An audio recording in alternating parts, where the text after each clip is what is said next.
할렐루야. 여러분 오늘 잘 나오셨어요. 예배당에서 만나니 너무 반갑습니다. 저도 이렇게 기쁜데 우리 주님은 얼마나 기뻐하실까.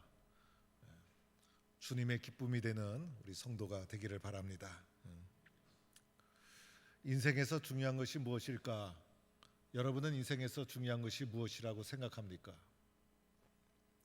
저는 요즘 인사를 받으면 건강하시죠? 건강에 대한 질문, 건강에 대한 인사를 많이 받습니다. 우리 인생에서 건강 참 중요한 것이죠. 또 어떤 분은 자녀가 중요하다. 자녀가 잘 돼야 된다. 그래서 자녀에 대해서 늘 기도하고 무거운 짐을 지고 살아갑니다.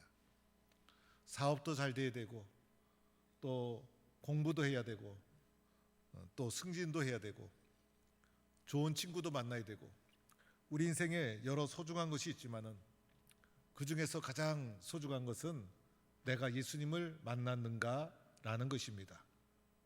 예수님 만나지 못하면 아무리 세상의 것을 열심히 쌓아 올렸어도 한순간에 다 무너질 수 있고 후회와 낙심으로 끝날 수가 있습니다. 그러나 주님 만나면 내가 누구인지 알게 되고 또 열심히 살아갈 힘이 생기고 소망이 생기고 그래서 예수님 만난 것이 가장 소중한 것인 줄로 믿습니다. 오늘 말씀에 예수님 만나서 변화된 사람, 예수님 만나서 팔자 고친 사람이 오늘 요한복음 5장에 나옵니다. 오늘 요한복음 5장에 보니 명절이 되어서 예루살렘으로 올라갔다는 것입니다. 우리도 명절이 되면 고향 땅 찾아가는데 우리 유대인들은 명절이 되면 예루살렘 성전을 방문하는데 우리 예수님이 명절이 되어서 예루살렘을 방문하게 됩니다. 예루살렘에 가면 여러 문이 있는데 그 중에 양문을 이용합니다. 우리나라 서울에서도 남대문, 동대문, 서대문이 있듯이 예루살렘에 들어가는 여러 문 중에 양문, 이 양문은 제사에 쓰여지는 제물인 양이 주로 출입하는 문으로 알려져 있습니다. 그 양문 끝에 베데스다라는 못이 있었어요. 이 베데스다 못은 크기는 약 100m 정도. 그래서 자연으로 형성된 뜨거운 온천유의 못이었다라고 알려져 있습니다. 이곳에 행각 5개가 있었고 이 베데스다는 은혜의 집, 자비의 집 이런 뜻을 가지고 있는데 이곳에 자비 없이는 살 수 없는 사람, 은혜를 간절히 구하는 사람들이 모여 있었어요. 그래서 그 사람들의 종류를 자세히 살펴보니 많은 병자, 맹인, 자리 더는 사람, 혈기 마른 사람, 그래서 세상에서 병들고 상처받고 의지할 것 없는 소망 없는 자들이 베데스다 못가에 누워 있었다는 것입니다. 오늘 이들이 베데스다 못가에 누워 있는 이유가 있었어요. 그 못이 가끔 가다가 천사가 내려와 물을 요동치게 하는데 그때 되면 제일 먼저 들어가는 사람이 어떤 병에 걸렸든지 낫게 된다는 이야기가 전해 내려오고 있었던 것입니다. 그래서 그 못가에 있었던 사람들은 그 베데스다 못에서 눈을 떼지 못했어요. 그 못이 언제 물이 움직이는가 늘 물을 주시하다가 물이 움직이면 그 못에 뛰어 들어가기 위해서 난리가 났을 거예요. 몸싸움이 벌어지고 소리를 지르고 아비규환이 일어나면서 서로 먼저 뛰어 들어가려고 했던 것입니다. 그렇다고 해서 병이 낫는 것도 아니었어요. 이렇게 불확실한 곳에 인생을 걸고 이렇게 불확실한 곳에 소망을 걸고 베데스다 못가에 많은 사람들이 누워 있었다는 것입니다. 이곳에 38년 된 병자가 있었어요. 1년도 아니고 10년도 아니고 자그마치 38년 된 병자가 이곳에 있었어요. 이 사람의 병명은 나오지 않아요.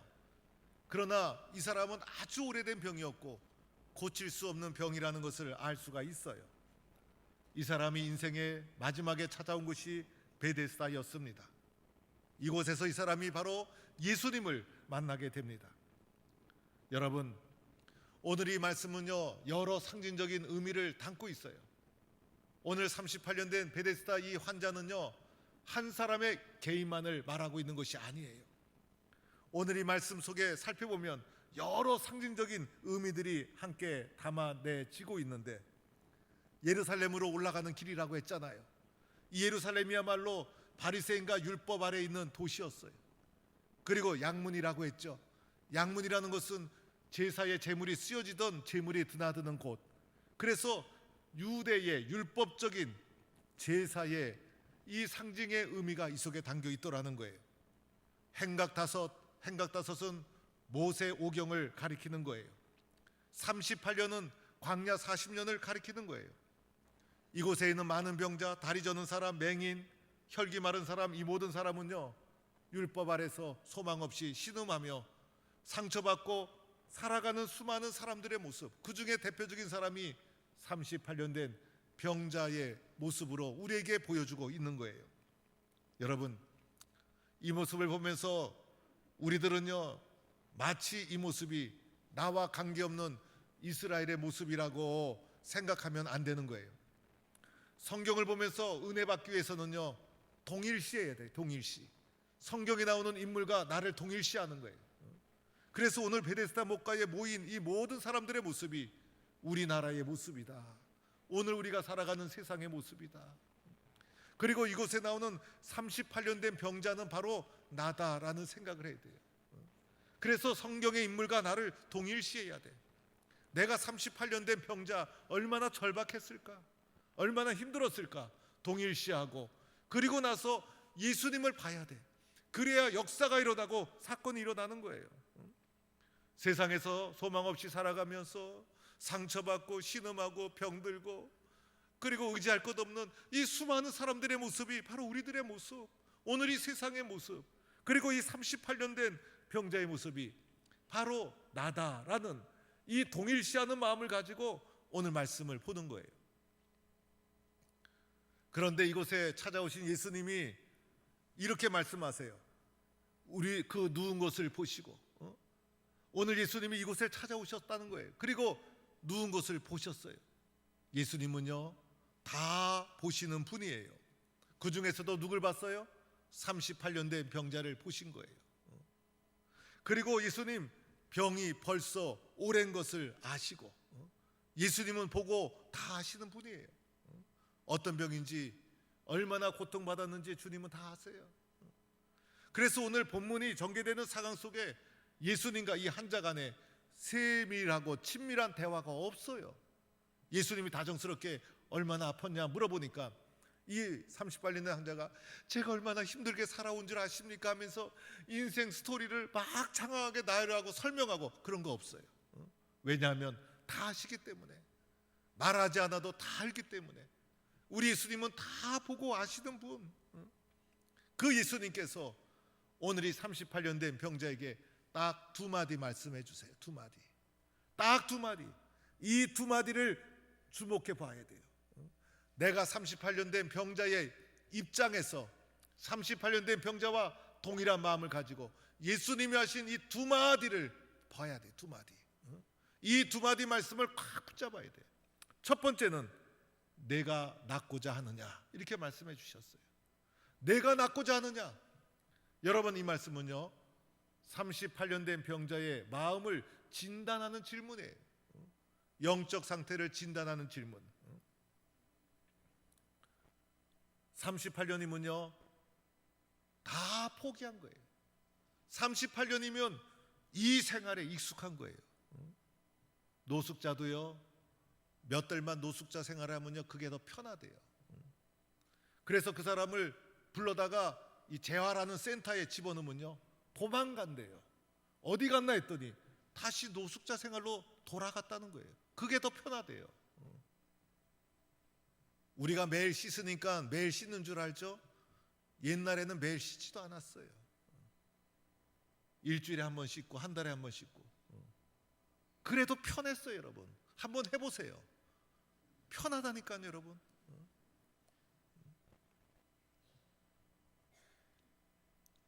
절망도 익숙하면 편한 거예요. 희망도 잃어버리면 행복할 수도 있어요. 왜냐하면 그게 사는 게 그건 줄 아니까. 그래서 오늘 38년 된 병자는요, 내 인생이 그런 줄 알고 살아가는 거예요. 우리도 그렇잖아요. 여러분, 아프면 아픈 줄 알고, 상처받으면 인생이 그런 거지. 넘어지면 그런 거지 뭐. 그래서 인생이 그런 줄 알고 살아가는 거예요. 그러다 보니 그렇고 그런 인생으로 끝나는 거예요. 오늘 38년 된 환자도 베데스다 목가에서 의지를 가지고 기다렸다기보다도 그냥 세월 보낸 거예요, 여러분. 그것이 문제인 줄 모르는 거예요. 어쩌면 우리도요, 살아왔던 대로 그냥 살아가고 있는지도 몰라요. 문제가 문제인 줄 모르는 게 문제인 거예요. 예수님 다 보시고 다 아시기 때문에 자세히 묻지 않아요. 하시는 말씀이 내가 낫고자 하느냐? 내가 낫고자 하느냐? 이 질문은요, 38년의 세월을 보내면서 절망과 포기에 적응된 이 마음을 흔들어 깨우는 거예요. 잠자던 마음과 영혼에 주님이 불을 붙이는 거예요. 내가 이 목가에 맨 처음에 왔을 때는 정말 살고 싶어 왔는데 38년의 세월이 거치면서 포기된 이 말씀에 불을 붙이는 거예요. 그래서 이 환자가 이 말을 듣자마자 주여 이렇게 불러요. 주여. 낯선 남자에게 주여라고 할 수 있어요, 여러분? 쉽지 않은 거예요. 그러면서 절박한 심정으로 나를 도와줄 사람이 없나이다. 물론 이 사람의 대답은 방향은 잘못된 거예요. 그러나 자기 지식의 범위 속에서 누군가가 나를 도와주었으면, 누군가가 나를 업어주었으면 속에서부터 주여 나도 새롭게 살고 싶어요, 나도 치료되고 싶어요 라는 마음이 불일 듯 올라온 거예요. 오늘 이 말씀을 주님이 나에게 하신다라고 받아야 됩니다. 그래서 우리 마음속에 포기하고 살던 마음, 절망하고 살던 마음, 여러분 마음을 성령의 충만으로 다시 깨우세요. 주님 나도 일어서고 싶어요. 주님 나도 잘하고 싶어요. 주님 나도 발전하고 싶어요. 주님 저를 사용해 주세요. 주님 저도 새롭게 되고 싶어요. 주님 저를 들어 사용해 주세요. 이런 마음을 다시 불일 듯 일으키는 성도가 되기를 축원합니다. 믿으시면 아멘도 좀 크게 해주시기 바랍니다. 둘째는요, 예수님 하신 말씀, 일어나 내 자리를 들고 걸어가라. 딱 두 마디 하셨어요. 내가 낫고자 하느냐. 두 번째는 일어나 내 자리를 들고 걸어가라. 여러분 이 38년 된 병자가 예수님께 하는 말씀이 나를 못에 넣어줄 사람이 없어요, 도와줄 사람을 좀 찾아주세요, 이런 말이에요. 그런데 예수님이 그 말씀 듣고 그래 내가 업어줄게, 내가 사람 보낼게 라고 하지 않고 이 사람에게 일어나라, 들고 걸어가라, 이렇게 말씀하시는 거예요. 여러분 여기에 동사 3개 나오죠. 일어나라, 들어라, 가라. 예수님의 명령이에요. 스스로 일어나, 스스로 일어나. 내 스스로 일어나야지. 내가 힘을 가지고 내가 일어나야지. 내가 의지하던 그 자리를 들어버려야지. 내가 걸어가야지. 다른 사람 의지하고 다른 사람이 나 도와주지 않나, 다른 사람이 나 어떻게 업어주지 않나, 그 생각 버리세요. 내가 일어서야지, 내가. 그래서 주님의 말씀하실 때 이 말씀을 주님이 나에게 주신 명령으로 받아서 이 명령대로 될 줄로 믿고 믿음으로 일어서는 거예요. 주님 나 일어설 수 있습니다. 주님 나 들고 가겠습니다. 주님 저는 걸어가겠습니다. 믿음으로 순종하는 거예요. 그 결과 어떻게 됐죠? 장황한 설명 없어요. 간단하고 진솔하게, 뭐든지 설명이 장황하면 뭔가 있는 거야. 의심을 해봐야 돼. 진리는 간단한 거예요. 지금. 곧 일어나 어떻게 되었어요? 자리를 들고 걸어가니라. 할렐루야. 놀라운 역사 일어난 거예요. 이 38년 된 병자가 물속에 뛰어들어갔습니까? 누가 업어줬습니까? 무엇으로 치유됐죠? 예수님의 말씀. 그 말씀이 38년 된 환자를 새롭게 일으켜 세워 주신 줄로 믿습니다. 예수님이 이렇게 만나는 거예요, 여러분. 아무리 오래됐어도 포기하지 마세요. 여러분 생각이에요. 세상에서 아무리 변화가 없어도 중단하지 마세요. 내가 판단하고 내가 결정하는 건 내 생각이에요. 주님, 저는 힘이 없습니다. 그러나 주님이 도와주시면 저도 새롭게 될 줄로 믿습니다. 예수님 말씀을 믿음으로 꽉 붙잡고 주님 도와주세요. 말씀을 믿을 때 주님을 만나는 거예요. 말씀을 믿을 때 변화가 일어나는 거예요. 오늘 현대인들은 두려움과 불안 속에 살아가요. 얼마나 두려움과 불안이 많은지. 과학이 발달하고 살기 좋은 세상이 되었어도 불안과 두려움은 떠나지 않아요. 하버드대 나오고 박사가 되고 서울대 나오고 높은 관직에 올라가면 더 불안해. 좋은 차 몰고 큰 아파트 살고 돈 많아도 소용없어요. 강남에 살아도 소용없어. 불안과 두려움이 떠나지 않아. 그래서 강남에서 점집, 주술 이게 장사가 잘 된대요. 불안하니까. 심지어는요, 예배당은 나오는데 예수 만나지 못한 사람들 불안해서 교회 다니면서도 점집을 드나드는 교인들이 있대. 그래서 어느 점집에는요, 교인 30% 세일 이렇게 쓰여져 있대.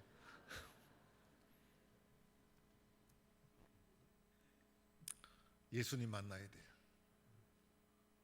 마음 둘 곳이 없어서 그래. 불쌍한 영혼들이야. 예수님 만나고 교회 오면 마음이 편해. 마음이 편하니까 교회 오니까 잠도 자라. 집에서는 좋은 침대에 누워서도 잠이 안 와. 주님 만나면 마음이 편안해지고 새 사람 될 줄로 믿습니다.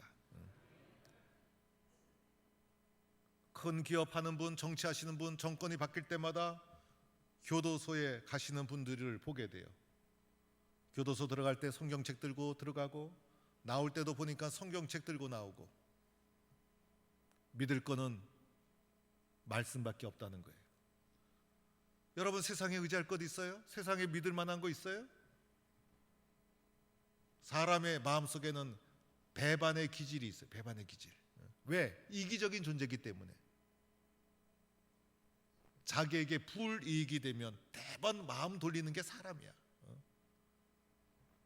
자기 이익을 위해서는 수단과 방법을 안 가려. 그래서 살다 보면 상처와 배신을 밥 먹듯이 겪게 되는 것이 우리의 인생이에요. 심지어는 보험금 타려고 남편한테 보약이라고 갖다 줬는데 남편이 나중에 그거 먹고 죽었다는 거 아닙니까? 여러분 조심해야 돼.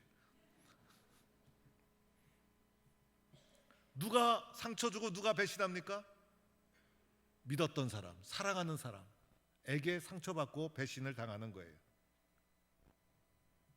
영원히 믿을 수 있는 분은 오직 예수님, 말씀뿐인 줄로 믿습니다. 말씀이 우리를 변화시켜 주시지 않으면 안 되는 거예요. 나이가 들면 주름살이 하나하나 생겨요. 저도 포항 동북교에 처음 올 때는 탱탱했어요.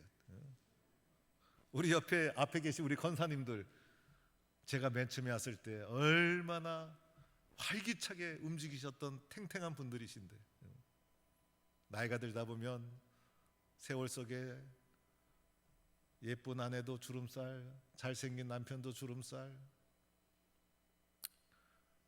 약 먹어도 안 되고 주사 맞아도 안 되고 세월을 이길 수가 없어요. 그런데 얼굴에 주름살 뿐이겠어요? 살다 보면 세월 풍파 속에 마음과 영혼에 새겨진 이 주름살, 아픔, 상처, 배신, 실패, 좌절, 절망, 이 주름살로 쌓여진 것이 우리들의 마음과 영혼. 이 인생의 주름을 누가 펴주겠어? 이 인생의 주름을 누가 펴주겠어? 오직 예수님의 말씀만이, 예수님만이 펴주실 줄로 믿습니다. 저도 인생의 고비마다 말씀 붙잡고 기도했어요. 인생의 방향을 결정짓는 중요한 순간이 있었어요. 그때마다 말씀 붙잡고 기도하면 내 생각은 좁았는데 하나님이 넓은 세계를 보여주시고, 나는 용기가 없었는데 하나님이 용기를 불어넣어 주시고, 좋은 사람 붙여주시고, 고쳐주시고, 길을 열어주시고, 말씀이 우리의 삶을 변함없이 인도해 주시는 거예요. 옛날에 가정마다 양은 냄비가 있었어요. 그 양은 냄비 밑바닥이 얇다 보니 쓰다 보면 구멍이 딱 생겨요. 오늘날에는 냄비 좋은 곳이 많아서 구멍 생기면 새 냄비 사는 것이 당연하죠. 옛날에 없던 시절에 그 양은 냄비도 너무 귀하고 귀해서 양은 냄비를 가지고 시장에 가면 빵꾸난 냄비를 때우는 분이 계셨어요. 그래서 다른 양은 살짝 붙이고 땜질하고, 그래서 양은 냄비 빵꾸를, 구멍을 딱 메꿔 주시는 거예요. 그러면 땜질한 냄비를 가져가서 한동안 또 그 냄비 쓰는 거예요. 집집마다 땜질한 양은 냄비를 가지고 있었어요. 그렇죠, 여러분? 우리 인생의 구멍을 누가 메꿔줍니까? 우리 인생의 구멍을 누가 메꿔줍니까? 오직 예수님만이 메꿔주시는 줄 믿습니다. 그래서 우리들은 주님 말씀대로 될 줄로 믿습니다. 주님이 도와주셔야 됩니다. 예수님 만나고 말씀 꽉 붙잡으면 놀라운 역사가 일어나게 될 줄로 믿습니다. 이런 축복을 누리는 성도가 되기를 간절히 축원합니다.